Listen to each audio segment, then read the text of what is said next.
ఈ వీడియోలో మనం హ్యాబిచువల్ యాక్షన్స్లో ఇంట్రాగేటివ్ సెంటెన్సెస్ గురించి తెలుసుకుందాము. ఇంట్రాగేటివ్ సెంటెన్సెస్ అంటే ఏంటంటే ప్రశ్నలు అడగటం. షీ డస్ రైట్ లెటర్స్, ఆమె ఉత్తరాలు రాస్తుంటుంది. దీన్ని పాజిటివ్ సెంటెన్స్ అంటారు. దీన్నే షార్ట్కట్లో పిఎస్ అని మనం ఇక్కడ రాసుకున్నాము. డస్ షీ రైట్ లెటర్స్, ఆమె ఉత్తరాలు రాస్తుంటుందా? ఇక్కడ ఇది ఇంటరాగేటివ్ సెంటెన్స్ అంటారు. దీన్ని ఐఎస్తో మనం సూచించుకున్నాము.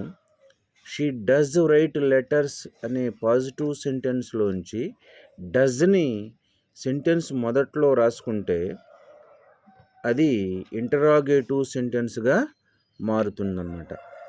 దీని యొక్క స్ట్రక్చర్ వచ్చేసేసి డస్ ప్లస్ సబ్జెక్ట్. సబ్జెక్ట్ అంటే he, she, it, Rama, Sita లాంటివి సబ్జెక్టుగా వచ్చినప్పుడు మాత్రమే డస్ అనే హెల్పింగ్ వెర్బ్ని సెంటెన్స్ మొదట్లో రాసుకోవాల్సి ఉంటుంది. ప్లస్ V1 అంటే verb 1, base form of the verb, plus object plus other words, లాస్ట్లో క్వశ్చన్ మార్క్ వేసుకోవాలి. ఇది మనం అడిగేవి ప్రశ్నలు కాబట్టి క్వశ్చన్ మార్కు వేసుకోవాలన్నమాట. DOES డస్ ప్లస్ సబ్జెక్టు అంటే he, she, it, Rama, Sita అంటే ఎనీ నేమ్ అన్నమాట.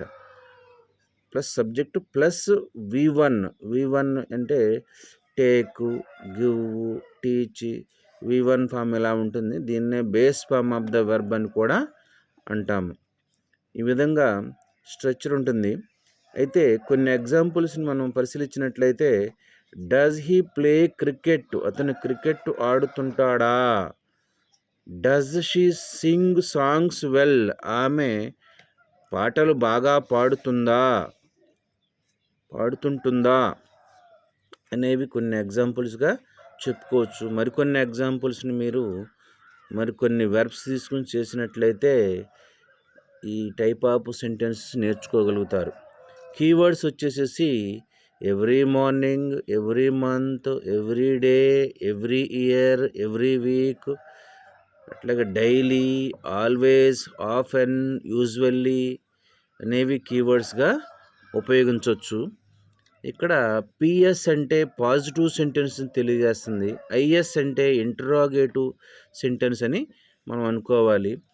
స్ట్రక్చర్ అంటే ఒక మ్యాథ్స్లో ఫార్ములాస్ ఎలా ఉంటాయో ఈ స్ట్రక్చర్ అనేది ఈ సెంటెన్సెస్కి ఫార్ములాగా ఉంటుందన్నమాట.